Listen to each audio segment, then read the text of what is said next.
बिस्मिल्लाहिर्रहमानिर्रहीम। Allied school spear campus बैरियटन Lahore. Class 8 subject science week 6 chapter number 2 reproduction in plants. Page number 22, 23, 24, 25 की reading है। Cloning in plants. Cloning क्या होती है?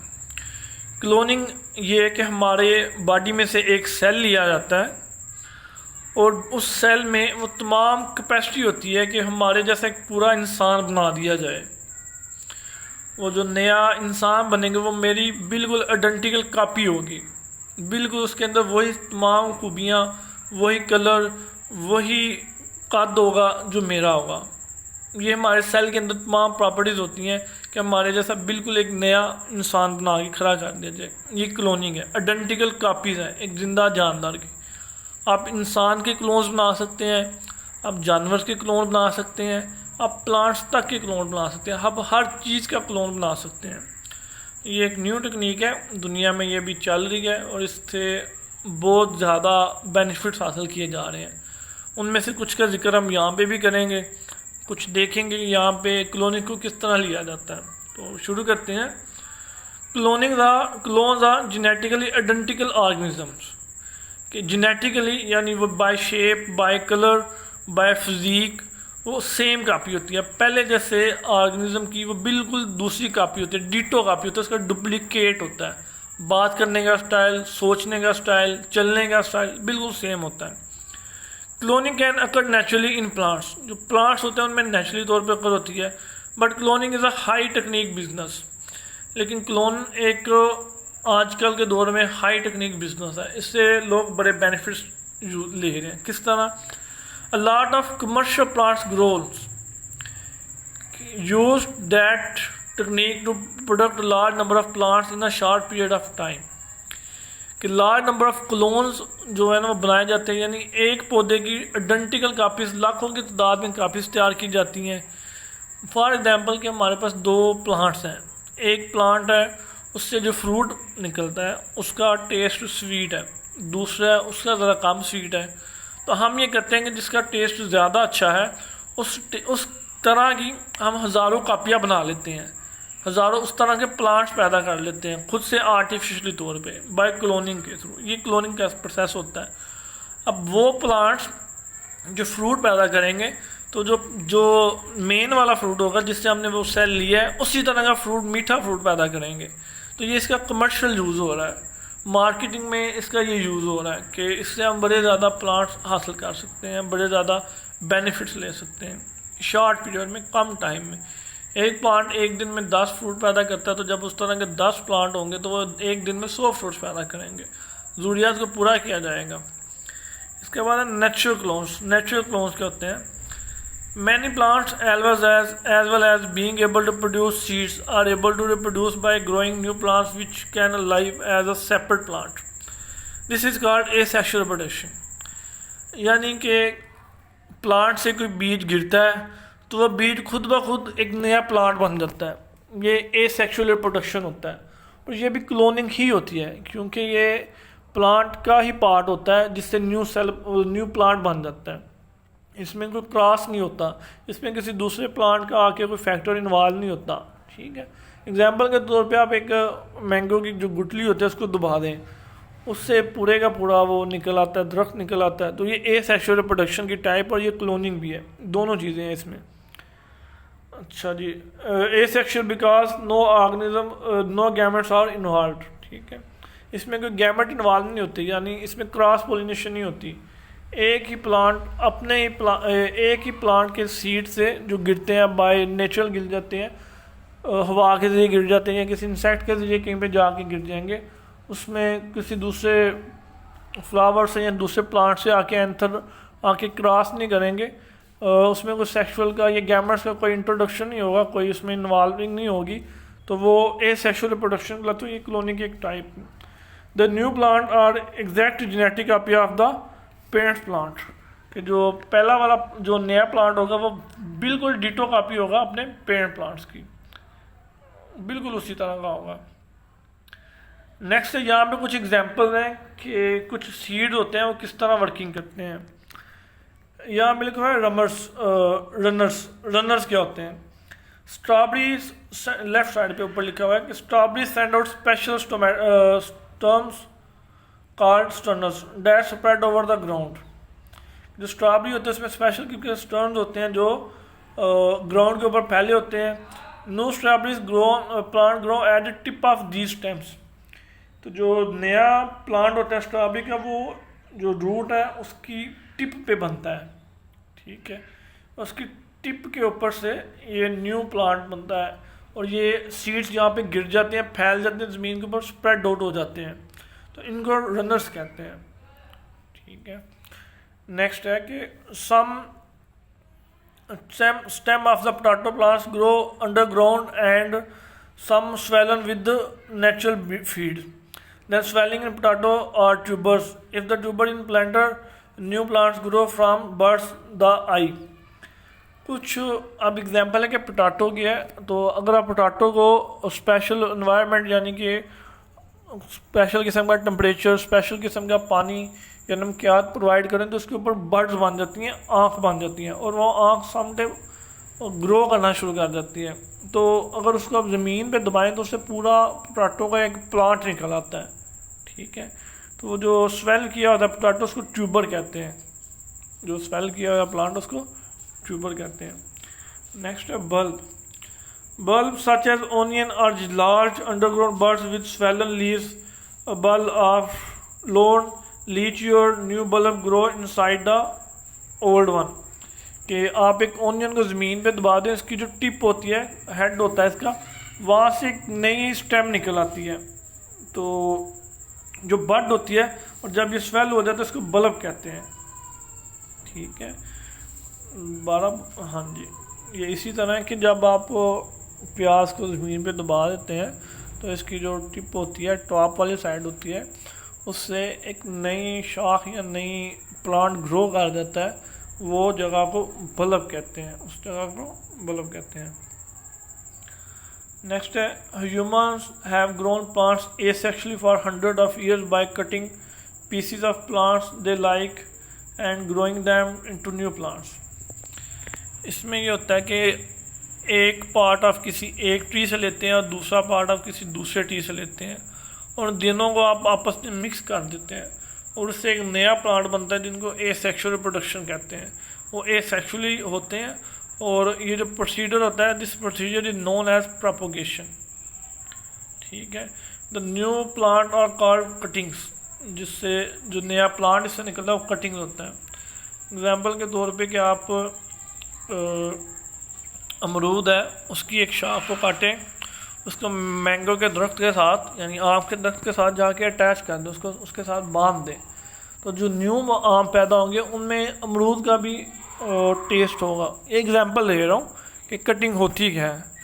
तो ये जो प्रोसेस है इसको प्रोपोगेशन कहते हैं और ये जो न्यू प्लांट आएगा उसको कटिंग कहते हैं। या जब ये प्लांट छोटे छोटे होते हैं यानी 1 या 1.5 फुट के होते हैं तो सम टाइम इस तरह किया जाता है कि ऑरेंज और लेमन यानी लीमो के जो प्लांट्स होते हैं इनको इस तरह कटिंग इनकी की जाती है, इनके पीसीस को कट करके आपस में बांध दिया जाता है, तो इससे जो नया प्लांट निकला उसको कटिंग प्लांट कहते हैं और इस प्रोसेस को प्रोपोगेशन कहते हैं।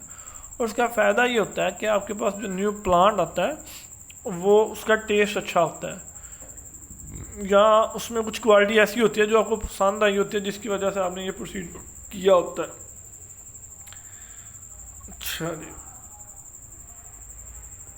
नेक्स्ट है macro propagation and tissue culture. क्या मैक्रो प्रोपोगेशन क्या होती है? मैक्रो प्रोपोगेशन ये होती है कि आप एक छोटा सा पीस लेते हैं किसी भी ट्री का या किसी भी प्लांट का, उसको आप आर्टिफिशियली तौर पर टेस्ट ट्यूब के अंदर या अपनी मर्ज़ी के किसी ट्यूब के अंदर ग्रो करवाते हैं। इसको मैक्रो प्रोपोगेशन कहते हैं, जो हम लेबॉर्ट्री में करते हैं, ठीक है। अब इसको हम पढ़ते हैं। Macro propagation means growing new plant from very small piece, ठीक है, small piece of tree. Some plants can be grown from a tiny piece of plant containing only 1 bud. अच्छा, और जो न्यू प्लांट ग्रो करना होता है उसकी बड होना लाजमी है। बड से मुराद के वो जगह जहाँ से न्यू शाख निकलती है, हमने ऐसी जगह से कट करना होता है कि वहाँ पे न्यू शाख हो, न्यू शाख निकलने की जगह बनी हो, एक आँख सी बनी हो। तो माइक्रो प्रोपगेशन एक ऐसा प्रोसेस होता है जिसमें आपने एक प्लांट को काटना है, वहाँ से काटना है कि जहाँ से उसमें एक छोटी सी आँख हो, तो उसको लेबॉरेटरी में ग्रो कराने का अमल माइक्रो प्रोपगेशन कराता है। अब ये किस तरह होता है, ये नीचे 3 पैराग्राफ्स में लिखा है, वो हम रीड आउट करते हैं कि stem is chopped into lot of tiny pieces each with the bud on it. एक स्टेम को, एक शाख को बड़े ज़्यादा छोटे छोटे हिस्सों में काटा जाता है, लेकिन इस तरह काटा जाता है कि हर किसी के ऊपर एक बड होता है, एक आँख होती है। These pieces are stabilized to prevent contaminant and put into containers. इनको बचाया जाता है कि ये ख़राब ना हो जाए और इनके कंटेनर, स्पेशल किस्म के कंटेनर्स के अंदर रख दिया जाता है। सेकेंड प्रोसेस क्या होता है, the container has a growth medium containing everything the plants need for normal healthy growth. वो कंटेनर स्पेशल किस्म के होते हैं, उनके अंदर वो तमाम खूबियाँ, वो तमाम इन्वायरमेंट इस तरह का होता है कि उसमें कोई प्लांट इजीली हेल्थी ग्रोथ कर सके। आर्टिफिशियल ग्रोथ है ये। It also contains rooting hormones to encourage the growth of new root. इसके अंदर हार्मोन्स भी होते हैं जो हम सॉइल से हासिल करते हैं, जो नेचुरली तौर पे सॉइल से मिलते हैं। वो हार्मोन्स भी होते हैं जो इसकी ग्रोथ को इनकरेज करते हैं, इसमें इजाफा करने में उसमें मदद देते हैं। Each piece of stem grows into a new plant with but the new plant are a greenhouse unit, they are big enough to stump। कि जो न्यू प्लांट बनता है वो इतना बड़ा होता है कि उससे आप एक नया प्लांट बना सकते हैं। ठीक है, वो जब वो बड़ा हो जाता है तो उसको आप ज़मीन के अंदर बो सकते हैं। हर पीस से एक नया प्लांट बनता है और वो प्लांट एटलीस्ट इतना बड़ा होता है कि आप इसको ज़मीन पे ग्रोथ कर सकते हैं। आप जितने भी अपने घरों पे या आप जाएँ नर्सरी वगैरह पे, तो वहाँ पे ये प्रोसीजर होता है और ये बड़ा कॉमन प्रोसीजर है। हर जगह पे ये प्रोसीजर होता है कि छोटे छोटे आर्टिफिशियल तौर पे आप देखते होंगे कि इतने ज़्यादा फ्लावर्स होते हैं, डिफरेंट कलर के फ्लावर्स होते हैं, डिफरेंट कलर्स के आप तो फ्रूट्स आ रहे हैं, गर्मियों में भी सर्दियों वाले फ्रूट्स आ रहे हैं। ठीक है, और सर्दियों में गर्मियों वाले फ्रूट्स आ रहे हैं। 24 पूरा साल हर तरह की सब्जियां मिल जाती हैं मोस्टली तौर पे, कॉमनली तौर पे। अब हो रहा है ऐसा कि ये सारा किस वजह से होता है, माइक्रो प्रोपगेशन की वजह से। हम आर्टिफिशियल तौर पर चीज़ों को अपनी मर्ज़ी के मुताबिक ग्रो कर रहे हैं। अब जो गर्मियों में चीज़ें होती हैं वो सर्दियों में भी मिल जाती हैं, यहाँ तक ये हो चुकी है। नेक्स्ट है in tissue culture. In tissue culture new plants are grown from only a one few cells instead of the bud. ये टिश्यू कल्चर माइक्रो प्रोपगेशन से भी ज़्यादा एडवांस टेक्निक है। माइक्रो प्रोपगेशन में एक पूरा बड लेते हैं, स्टेम का पीस लेते हैं, लेकिन टिश्यू कल्चर में सिर्फ चंद सेल्स लेते हैं, ओनली फ्यू सेल्स, जिनसे हम, जिसमें बड भी नहीं होता, ओनली फ्यू सेल्स लेते हैं, यानी इसको थोड़ा सा तराशते हैं, उसको टेस्ट ट्यूब में, उसको कंटेनर में डाल देते हैं। The technique is very quick and does not take a much space.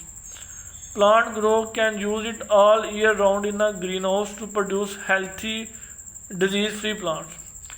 अब ये पूरा साल ग्रो करता रहता है और डिजीज़ फ्री प्लांट बन जाता है। और अपनी मर्ज़ी के मुताबिक इसमें अगर हम 2 से 3 तरह के प्लांट्स को, सेल्स को कंबाइन करें, तो हमें जो न्यू प्लांट हासिल होगा उसमें तीनों प्लांट्स की आ जाएंगी, खूबियाँ आ जाएंगी। जिस तरह आजकल हमने देखा होगा कि हम तरबूज लेते हैं तो उसमें गर्मे का टेस्ट आ रहा होता है। ये टिश्यू कल्चरिंग है, ये माइक्रो प्रोपगेशन है, ये कटिंग है कि 2 हमने गर्मे का टेस्ट जो खरबूजा उसमें डाला हुआ है। ठीक है, इसी तरह बड़ी ज़्यादा चीज़ें अब आ रही हैं ये सारी फूड में, ये सारी इसी टेक्निक्स की वजह से हो रही हैं। अच्छा जी, genetically engineering plants are grown using this technique. जो जेनेटिक इंजीनियरिंग है वो इसी टेक्निक्स के थ्रू इसको प्रोड्यूस करते हैं। जेनेटिक इंजीनियरिंग वही चीज़ है कि अब जीन्स बदल देते हैं, जैसे कि कलर जो है खरबूजे का वही चेंज हो गया है। पहले कलर और होता था, अब खरबूजे का कलर चेंज है, टेस्ट चेंज हो गया है, अब टेस्ट अच्छे आ रहे हैं। इस तरह आप मैंगोज़ की देखें, मैंगोज़ की इतनी ज़्यादा टाइप्स हैं पाकिस्तान में। ये सारा किस वजह से, जेनेटिकल इंजीनियरिंग की वजह से, कि आप जीन्स बदल लेते हैं, आप 2 टिश्यू कल्चरिंग करवा देते हैं, आप माइक्रो प्रोपगेशन करवा देते हैं, आप कटिंग करवा देते हैं, ये आप चीज़ें यूज़ करते हैं। The only problem there is no genetic variation in clone, कि उसमें वेरिएशन नहीं होती। मसला ये होता है कि फर्ज करें आपने मेरे सेल से कोई नया सेल्स बनाया है, तो जो नया मेरे जैसा ऑर्गेनिज्म या मेरे जैसा इंसान पैदा होगा, उसका hair colour, nose, teeth, each and everything मेरी कॉपी होगी। जिस तरह पेरेंट्स से जो बच्चे बनते हैं उनमें थोड़ी बहुत चेंजिंग आती है या कुछ चेंजिंग आती है, जब आप क्लोनिंग करते हो तो उसमें बिल्कुल चेंजिंग नहीं होती, डिटो कॉपी। आप फ़र्क नहीं कर सकते कि ओरिजिनल कौन सा और कॉपी कौन सी है, ठीक है। If one plant get a disease, it is very likely that all other clone will get it as well. अब इसमें यह मसला है कि अगर किसी प्लांट में आपने क्लोनिंग करवाई तो उसमें कोई डिजीज़ थी, कोई बीमारी थी, क्वालिटी भी हो सकती है, तो वहाँ पे कोई इसका नुकसान भी होगा, डिसक्वालिटी भी होगी।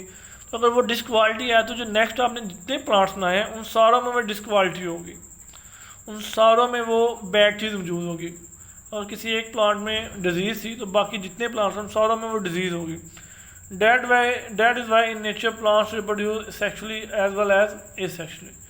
तो यही वजह है कि जो नेचुरल तौर पे प्लांट्स सेक्शुअली और एसेक्सुअली दोनों तरह से रिप्रोड्यूस करते हैं। सेक्शुअली का फ़ायदा होता है कि उसमें आप में वेरिएशन आ जाती हैं, कि फ़र्ज़ करें पेरेंट्स में कोई डिज़ीज़ है तो उनके जो बच्चे होंगे उनमें वो में भी डिज़ीज़ ना हो, ठीक है। वे पेरेंट्स का कलर या कद चेंज है तो बच्चों का में भी उससे बेहतर हो, इस तरह हो सकता है। लेकिन जब क्लोनिंग करेंगे या एसेक्सुअल करेंगे तो जैसे पेरेंट्स होंगे उनकी जो आगे कॉपीज़ बनेंगी वो बिल्कुल सेम की सेम वैसी होंगी। अच्छा जी, नेक्स्ट है आपके क्वेश्चन आंसर है कि व्हाट इज़ क्लोन। क्लोन क्या है? Clones are genetically identical organisms. Clone genetically identical organism होते हैं कि ये बिल्कुल डिटो कॉपी होती हैं अपने पेरेंट्स की जेनेटिकली। जेनेटिकल से बाद उनकी शेप, उनका कलर, उनका आइज़ का कलर, उनके एयर्स का स्टाइल, हर चीज़, hair style, each and everything same होती है। Explain how sexual reproduction is different from asexual reproduction. Reproduction in which only one parent involve known as asexual reproduction, ठीक है। तो जिसमें सिर्फ एक पेरेंट इन्वॉल्व होता है उसको एसेक्सुअल रिप्रोडक्शन कहते हैं। Next question, what is a runner. Runner क्या है? Strawberries send out special stems called runner. Strawberries होती हैं वो स्पेशल किस्म के स्टेम्स को स्प्रेड आउट करती हैं जिनको रनर्स कहते हैं। A tuber, some stems of potato plants grow underground and become swollen with store of food. तो द स्वेलिंग इज पोटैटो और ट्यूबर। तो जो उसका पोटैटो का स्वेल करना है वो ट्यूबर कहलाता है, ठीक है। कि कुछ प्लांट्स जो हैं और जो कुछ पोटैटोज होते हैं वो ज़मीन के अंडरग्राउंड होते हैं, वो वहाँ पे, ठीक है, ग्रो करते हैं। और जब वो स्वेल हो जाते हैं फूड के स्टोर की वजह से तो उनकी वो जो स्वेलिंग होती है वो ट्यूबर कहलाती है।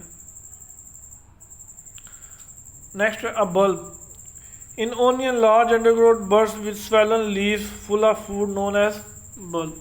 कि जब ऑनियन अंडरग्राउंड होता है तो इसका जो टिप होती है, लीव होती हैं, जो ऊपर वाला हिस्सा होता है, हेड होता है, वहाँ से एक न्यू लीव्स निकल रही होती हैं, न्यू शाखें निकल रही होती हैं, तो जिनको बल्ब्स कहते हैं। वो स्वेल हो जाते हैं फूड की वजह से, जिनको बल्ब्स कहते हैं। What is cutting.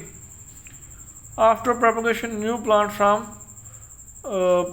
Plant known as cutting. कि जब आप प्रोपगेशन करते हैं उसके बाद जो नया प्लांट बनता है वो कटिंग कहलाता है। Where cutting taken from. Cutting कहाँ पे होती है? Cutting was cut from the stem of large plant। जो लार्ज प्लांट होता है उसके एक हिस्से को कट करके कटिंग करते हैं। What is micro propagation. Micro propagation क्या है? Growing a new plant from very small microscopic particle known as micro propagation. कि एक प्लांट के छोटे छोटे पीसीस से, यानी माइक्रोस्कोपिक पीसीस से, पार्टिकल से एक नया प्लांट बनाना माइक्रो प्रोपगेशन करता है।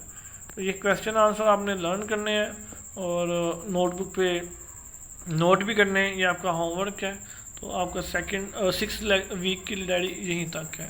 ओके जी, अल्लाह हाफिज़।